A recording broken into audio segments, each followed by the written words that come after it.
सोचिए एक ऐसा जहर जो परमाणु कचरे से भी ज्यादा खतरनाक हो। सुनने में अजीब लगता है ना, पर यही एक चौंकाने वाला दावा है जो कर्मा नायक अपनी किताब the toxins of caste and the discriminatory mind में करते हैं। तो आज हम इसी दावे और इसके पीछे के तर्कों की गहराई में उतरेंगे। वाकई ये एक बहुत ही चौंकाने वाला बयान है, पर ये सिर्फ एक लाइन नहीं है।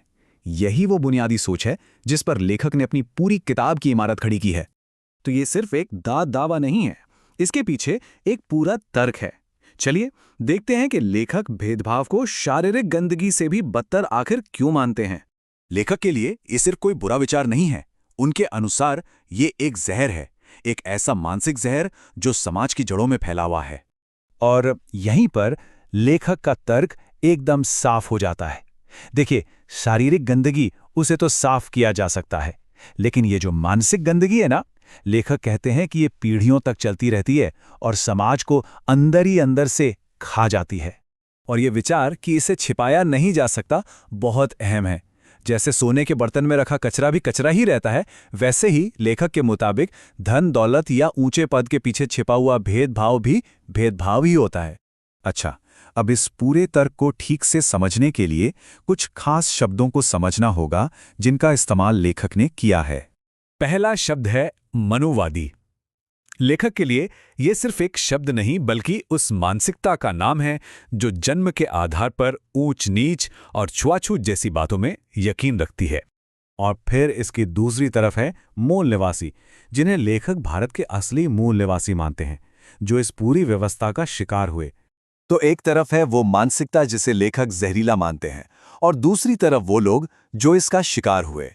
अब देखते हैं कि लेखक के अनुसार इस जहर से असल में कितना और किस तरह का नुकसान हुआ है। अगर ऐसा लग रहा था कि शारीरिक गंदगी से तुलना करना ही बहुत बड़ी बात थी, तो अब लेखक इसे एक और लेवल पर ले जाते हैं। उनका दावा है कि ये मानसिक कचरा परमाणु कचरे से भी बदतर है। अब ये बहुत बहुत बड़ा दावा है, पर लेखक का तर्क इस बात पर टिका है कि किसे कंट्रोल किया जा सकता है और किसे नहीं। जैसे न्यूक्लियर वेस्ट को वैज्ञानिक कंट्रोल कर सकते हैं, उसे कहीं सुरक्षित रख सकते हैं, पर लेखक के मुताबिक इस मनुवादी कचरे को रोकने का कोई साइंटिफिक तरीका नहीं है, और इसका असर वो तो हजारों सालों से चला आ रहा है। तो सवाल उठता है कि ये सब आया कहां से। किताब अपने दावों को साबित करने के लिए भारत के इतिहास का एक बहुत ही अलग और कह सकते हैं कि विवादास्पद नजरिया पेश करती है। लेखक की जो हिस्टोरिकल टाइमलाइन है वो कुछ ऐसी है कि पहले एक शांतिपूर्ण बराबरी वाला समाज था, फिर बाहर से कुछ लोग आए जिन्होंने उस समाज को खत्म कर दिया और एक ऊंच नीच पर आधारित व्यवस्था लागू कर दी। और बात यही नहीं रुकती।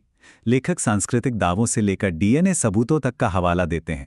वो ये तर्क देते हैं कि तथाकथित मनुवादी परिवारों की महिलाओं का डीएनए मूल निवासियों से मिलता है, जिसे वो उनके परजीवी होने का एक और संकेत मानते हैं।